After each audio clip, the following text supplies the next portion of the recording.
Jesus says, "It is not easy to get their attention." September 9th, 2017. Words from Jesus through Sister Clare. Spoken by Jackie.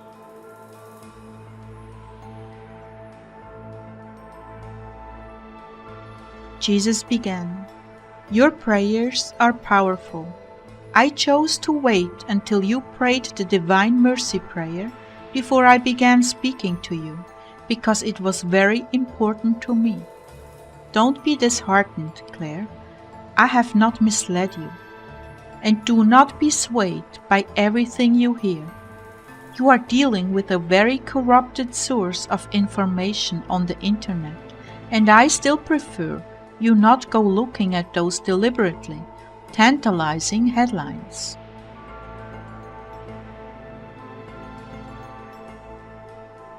In this case, Ezekiel had run into something and he felt the Lord was giving him permission to look at.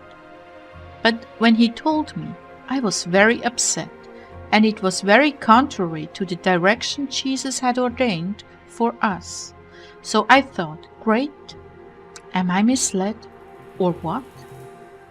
Because I have been staying away from the headlines and certainly the content of these things, just like he's asked us to.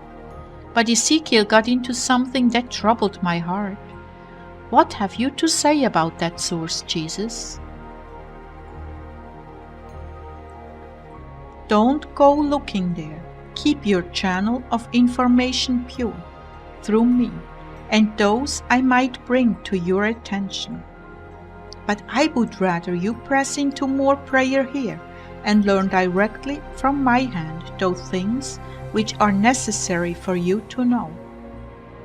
I'm very selective with what I tell and what I withhold. I do this to protect you, my love. I truly do. I do not wish for you to delve into those things that are far beyond you. Leave those for others who are endowed that way, or are so weak they give into curiosity and lose their peace. Never settled, never sure, always living on the edge. Isn't that a good trait, living on the edge? Not when it is lacking in peace, and I am not the pure source. No, it is not a good thing, because it wears them out with worry and uncertainness, and you know that is not the fruit from my tree. Rest in this, Clare. I have not misled you.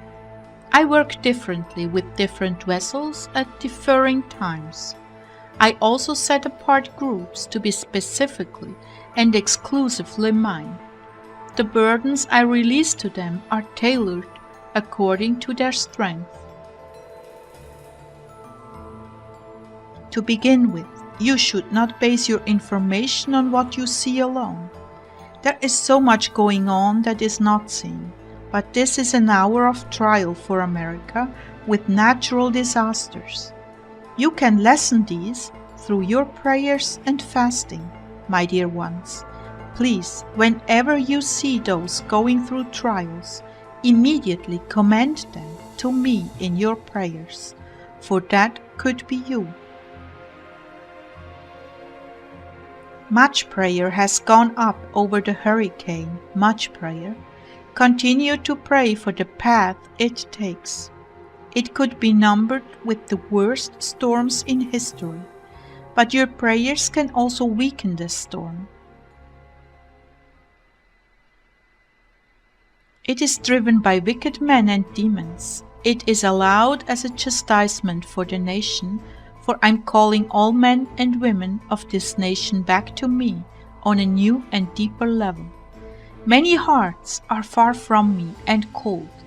Many do not turn to me until they are in dire straits. It is not easy to get their attention, yet not all in the wake of this storm are guilty. There are many praying souls who have lost significantly, and for them this terrible suffering is an offering. I'm using for the weeks and months ahead to crush the agenda of the serpent for yet another season. I want hearts to turn to me, Clare, and there is still too much materialism and indifference about the faith and their eternal souls. Many times in history, I have allowed such things to wake people up to their need for me. It is often my last-ditch effort, and you know from experience I always allow the lesser evils before it gets really bad. In the 1920s, if mankind had heeded my call back to holiness, World War II never would have happened.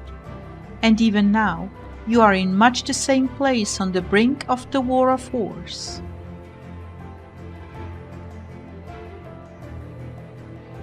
I look at the heart of a nation, and I call to my servants to raise the clarion call to a return to holiness. When I'm ignored, I allow catastrophes. Satan loves catastrophes. His demons wait in line to get permission to kill, steal and destroy through natural disasters. And if the people are not returning to me, but rather forging ahead in immorality, permission is given them. Yet it is never without casualties to the innocent. I look to the heart of a nation, raise the call, and wait for the people to respond. When they do not, their country is morally dead, and I must allow more drastic measures to bring them to repentance. I raised the call to respond in America, and the people responded.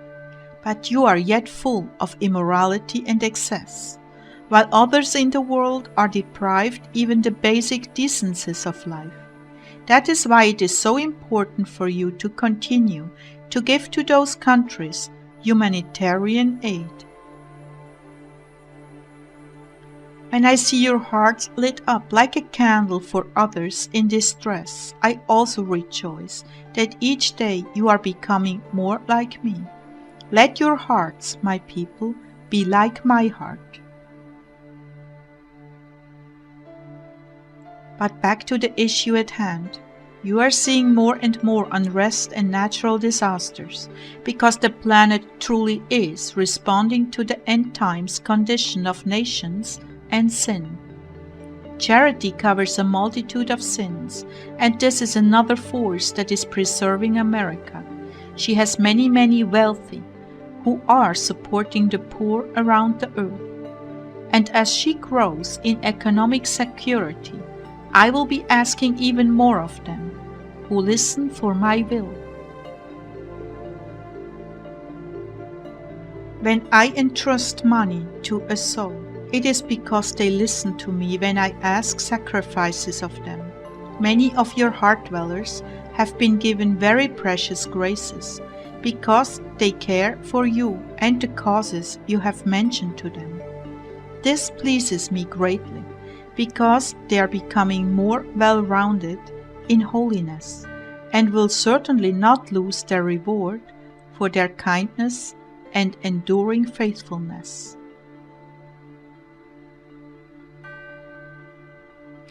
You will remember the story of Tobit, and that Tobias was greatly blessed when calamity befell him, because he had compassion on the poor, who had no one to bury them, and even merited an angel, being sent to escort his son to his future wife, and heal his blindness. You can never outgive me.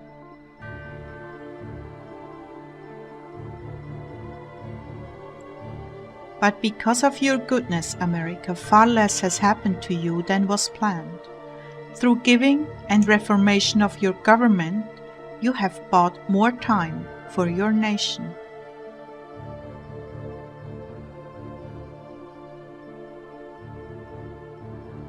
And this was important for me to tell you tonight. Do not go by what you hear. I'm doing much that is not and will not be apparent to anyone but the elite. They certainly will not broadcast it.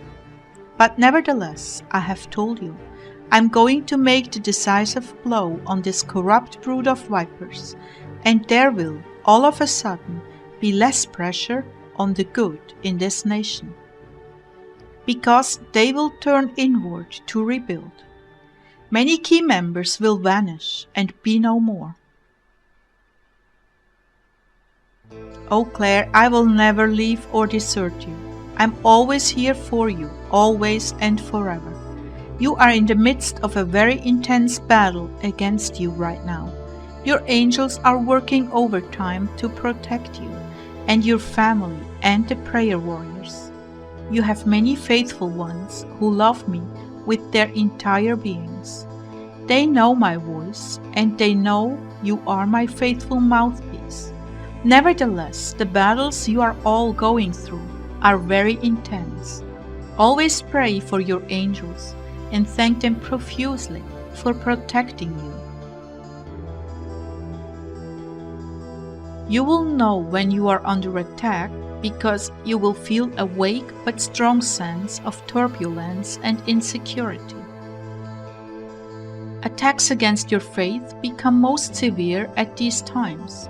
Cleave to me all the stronger and do not allow any separation from me. This also is when you are most tempted to lose your footing and indulge in your weaknesses and fall. So continue to be vigilant and obedient.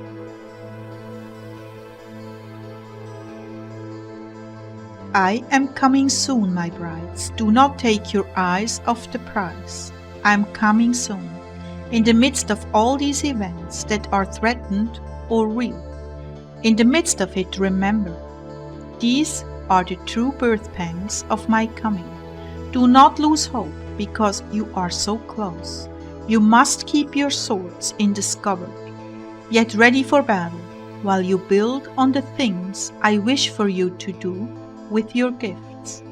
Do not let the threat of shortness of time steal what great opportunities lie ahead for you. Be prepared to greet them when they come knocking. This is a very dark time right now, but I promise you, I'm shifting this darkness and beginning to contain and steer it into the abyss it belongs to, that you may know some degree of freedom in proclaiming my word to the nations through your gifts. So don't give in to doubt or fear or reluctance. Put your all into the work at hand, and I will bring the increase. Please know, beyond a shadow of a doubt, my brides, I'm always here beside you, ready to embrace and hold you tenderly through whatever storms assail you. Please do not ignore my presence. Come to me, and I will comfort and strengthen you.